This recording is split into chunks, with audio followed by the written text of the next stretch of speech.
Bagong hero,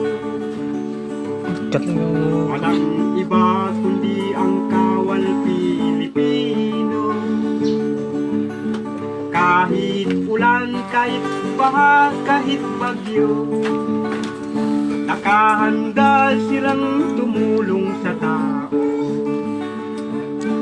Ang mga sundalo minsan ay malungkot kapag nalalayo sa kanilang lugar. Kung magkasakit, walang dumaramay, at kung malasin ka, ikaw ay mamamatay.